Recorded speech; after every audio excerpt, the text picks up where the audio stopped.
Surviving in Lee's Camp.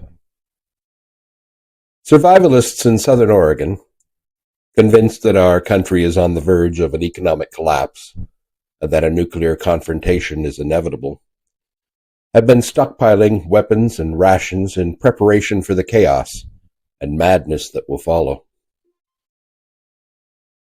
They spend hours each day cleaning and practicing with their guns, readying themselves for the killing they foresee, the violence no one can divert once the society begins to crumble and fall apart.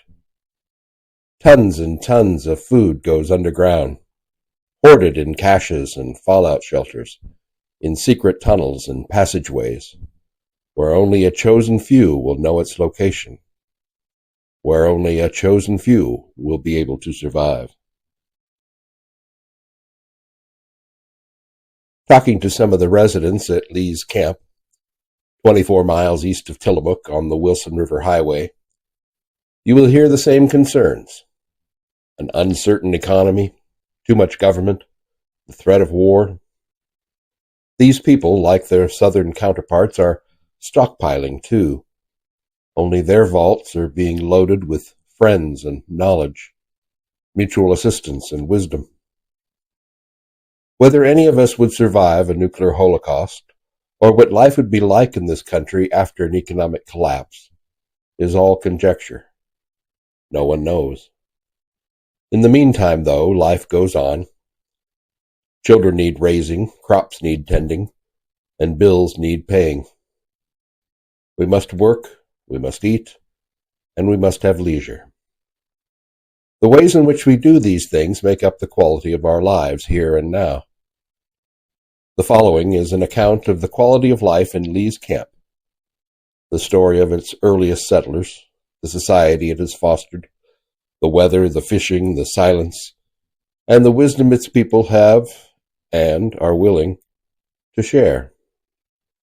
Whether its style of living, its survivalism, is more adaptable than any other remains to be seen. Whether it is more satisfying and sane seems obvious. Homesteading. The America of 100 years ago was a society in flux, a land full of changes and quests and dreams. The psychic scars of the Civil War were still festering inside its people, and the western expansion of our manifest destiny was in full swing. With the last of the Indian Wars passing into history and the first of several bad winters hitting the farmers on the plains, hundreds of the disenchanted, disenfranchised, and disappointed traded in the known present for an uncertain future on homestead sites in the state of Oregon. One such family of refugees were the Rehers, James and Jenny and their children. They left Kansas in 1887 after storms, bad luck, and illness drove them away. They came to Oregon looking for new opportunities for work and for a home. In the end, they became the first homesteaders in an area that is now called Lee's Camp. Kathleen Simmons, granddaughter of James Reher, lives on the original homestead land today with her husband, Glenn. She's been gathering materials about the family's history for a genealogy and gladly shared the information she'd collected. Her grandfather, Mrs. Simmons explained, got word in 1887 that the government was giving claims in Tillamook County. Reher moved his family to Tillamook, where they lived and worked for a year until he'd picked out a homestead site, 24 miles up the Wilson River. In the spring of 1889, Reher went to the claim, slashed out a 200 square feet of land, lived in the hollowed-out trunk of a big fir tree until he had a cabin built, and then, once the weather began to turn fair, moved the family up to join him. There was no road to follow, only primitive trails, and the river had to be forded several times along the way. An expert packer, Bill Smith, was hired to guide them. Mrs. Simmons's grandmother, Jenny Reher, described the experience in her journal. How clear it all comes back to me, that lovely April day in 1889. I could smell the fir trees and maples and hear the birds singing as plain as if it were yesterday. I was afraid when we forded the river and when the mule would go over a log. Those big logs lay across the trail and had been cut down barely enough for pack animals' feet to get hold.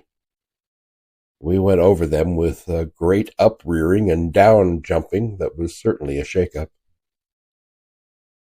It took 2 days to make the trip from Tillamook to the homestead. The family moved into the cedar plank cabin and set up housekeeping. They brought along 5 hens and a rooster, and on a later trip they gained 2 cows. Soon there was milk and eggs to eat, and as the summer progressed, vegetables. The rears fished salmon from the river and hunted venison in the mountains, and were as self-sufficient on their land as any people before or since.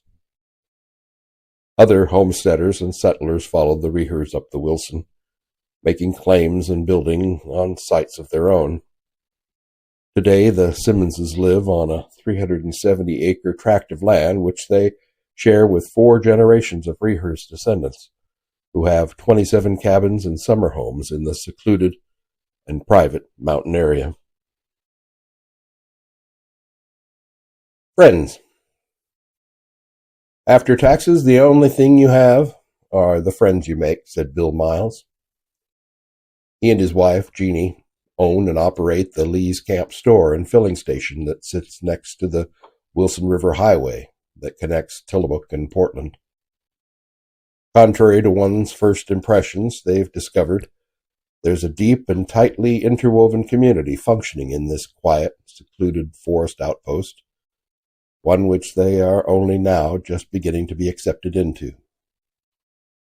The Mileses took over the store, a rustic and quaint structure on the north side of the highway. They've been serving snacks, beer, pop, tackle, and gas to the fishermen, hunters, and motorcyclists who use them as a handy reference point, as well as the 4 dozen or so local residents who live year-round at Lee's Camp. At first, the locals were skeptical about them, they recalled. For the last 5 years or so, the store hadn't been open regularly. Previous owners would leave without notice, ignore consistent hours, and be closed weeks on end. The Mileses had to prove themselves to be hard-working and responsible. Once they did, though, they found the people of Lee's Camp to be hospitable and helpful neighbors. All the guys up here are real individuals, Jeannie said. They're really nice. They'll do anything to help you. Working together and helping each other out is part of living in Lee's Camp, she pointed out. It costs $2.62 for a trip into town in their small economy car, so making frequent trips into the city an expense that few can afford. The residents instead contact each other when they're making a trip to town, asking if they can pick something up for them, deliver anything. It's a completely different situation from living in Portland, Bill pointed out. You learn to economize and you learn to work together, Jeannie said, of living at the edge of the wilderness in a small settlement. Today, the Miles family and their store is an integral part of Lee's Camp. It is the one institution, lacking any other businesses, churches, or civic clubs, that brings this community together. The store serves as a central nervous system for the residents, since nearly everyone stops by at one time or another during the week to pick up supplies, leave messages, collect their mail. Jeannie and Bill both agree that the best thing about living where they do and working in the position they are in is the people they run into. It seems like every month there's a different group of people, Jeannie said. Today, the store is open from 6 in the morning until 7 at night throughout the winter, and until 8 at night through the summer, and serves a wide variety of customers. The winter is the slowest time of the year, with perhaps 50 people living at Lee's Camp and anglers and motorcyclists visiting on the weekends. During the summer and fall, though, all that changes. Upwards of 2,000 people camp, fish, hike, swim, and hunt in the Wilson River drainage. During the hunting season, there's like half an infantry division running around the hills out here, Bill said. The Lee's Camp store used to house a restaurant at one time and was a popular stopping point for travelers and outdoorsmen. The Miles would like to go back to those days. It would be nice if we could be sort of universal and have a little bit of everything. Rain. In the 1978 edition of Encyclopedia Britannica, Glenora, Oregon is listed as being the state's wettest spot, receiving 129.47 inches of rain in an average year. Tillamook, for comparison, receives 90 to 95 inches per annum. Look in your recently published atlas, however, and you'll find no mention of the place, no city, no township, no burg of that title. There is no mention of it. The name Glenora was applied in 1898 to a weather station located 24 miles east of Tillamook near the old Wilson River Wagon Road. That weather station was operated by none other than Mrs. Jenny Reher. In 1930, Edward Miller of the Sunday Oregonian bylined an article about Mrs. Reher and Glenora's rainfall.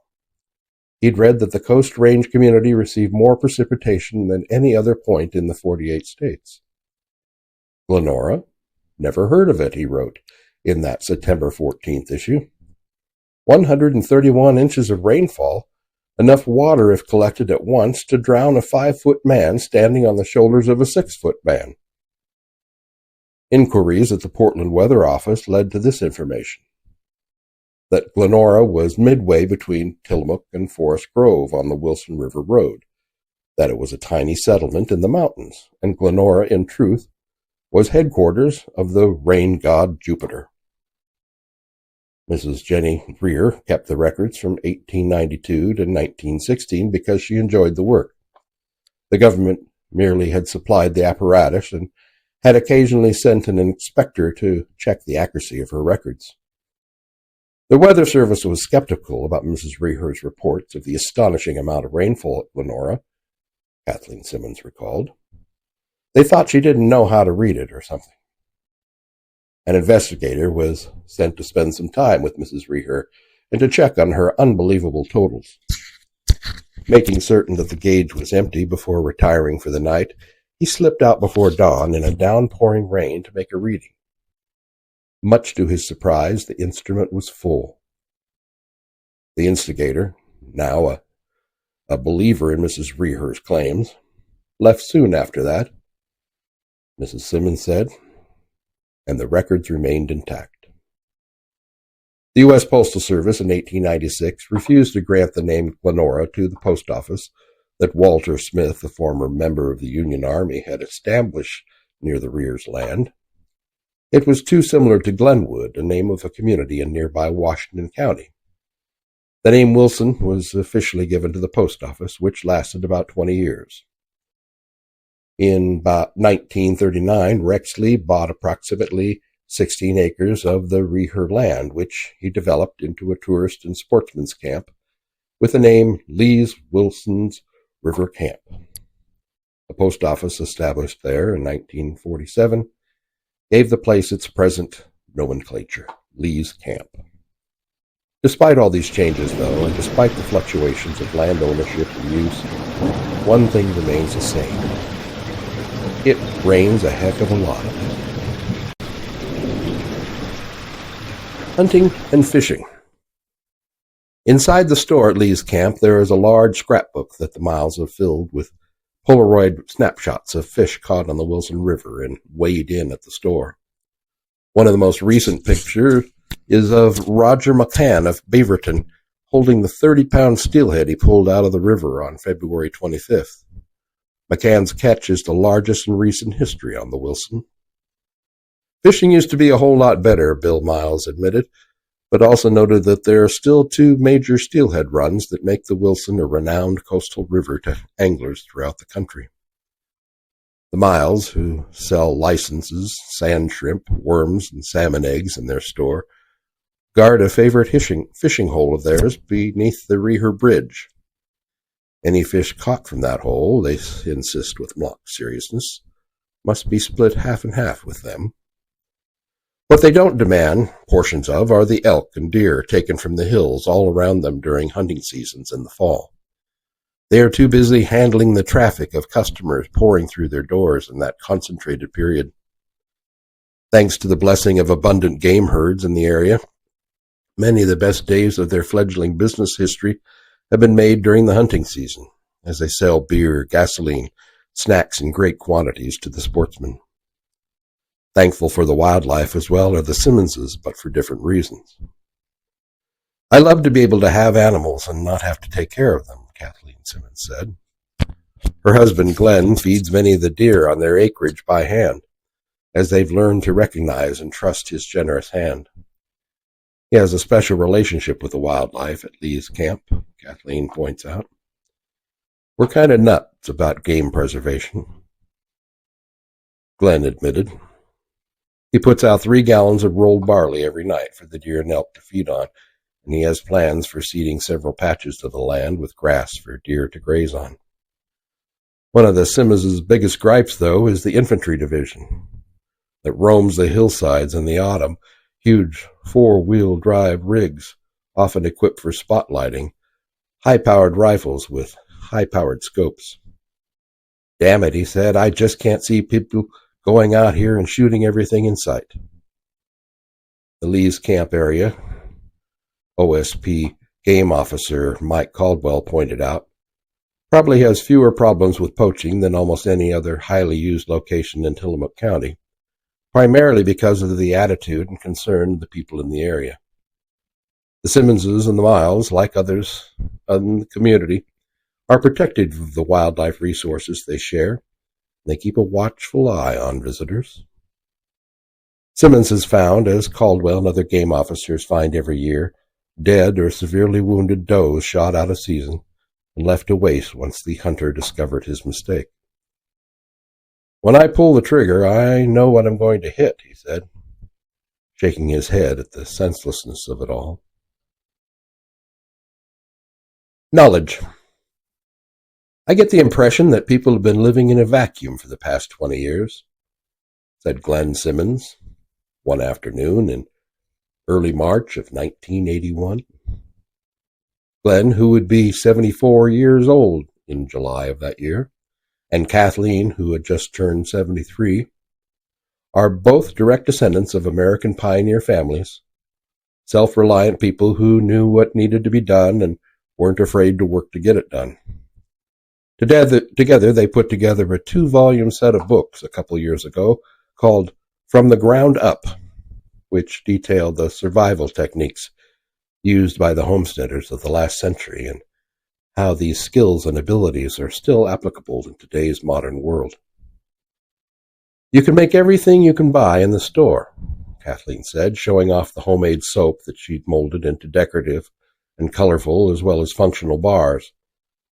As part of the promotion of their book, the Simmonses began teaching community college classes on homesteading for survival, until the classes took up better than 5 nights a week of their time.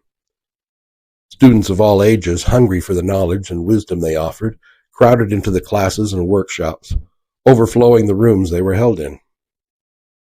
Why the interest? Why all the attention? Because they know that self-sufficiency is the only way to go, Glenn said. They've tried the other way all their lives, and they haven't gotten anywhere. They realize there's going to have to be some changes made. One of the changes he sees that has to be made is the attitude people have toward the land. For every bushel of wheat grown, over 80 pounds of topsoil is lost in the Midwest each year, he pointed out. Pointing to his own garden, he explained how the land can be nurtured and developed if a man is willing to work with nature rather than fight it, willing to learn how to make the land productive rather than wasting it. I would rather see 100 acres split up into 5-acre parcels where people could be eking out an existence from the land than see one man on 100 acres and 19 people on welfare, Glenn said. Large industry has taken away the right of a person to live a simple life. What the Simmonses and others like them are about is giving people back the tools for living that life and showing them how to use them. They have taught bread baking and gardening, quilting and home construction. They've offered what was common knowledge just 2 generations ago, but seems lost today. One of the students who's taken their classes, 697 have graduated out of town and into the country. Not a one has moved back into town, they say. We'd better start getting on the stick in this country, Glenn said. We're seeing the rough times ahead, and that so many other prophets have spied. But although he and his wife keep a healthy stockpile of canned and frozen foods on hand and could live pretty much independently of the world outside if they had a cow, their survival is one of sharing, not hoarding. Their prescription for solving this country's problems is more work, not less. More community, not less. I can't see there's any other way to go, Glenn said. Solitude. You absolutely feel as though you were miles away from everything, Kathleen Simmons said of life at Lee's camp. The silence is complete, broken only by the songs of birds, the pattering of the rain, the soft steps of deer on wet leaves. It's just lovely weather up here, she said, disclaiming the first impressions one has of a place that receives 120 inches of rain in a year. On days when the valley to the east and the coastline to the west are both fogged in, she pointed out, they will often be enjoying bright, warm sunshine. Oh, we get our rains too, she admitted. But it passes soon enough, and the clear, warm days are worth the wait. For the Simmonses, who describe themselves as nature lovers, Lee's camp is the perfect home. Here they can go hiking through the hills and the mountains. They can watch the salmon spawning in the streams. They can go for a swim in their favorite swimming hole, and they can talk to the wild animals. If we had a cow, we wouldn't ask anybody for anything, Glenn said.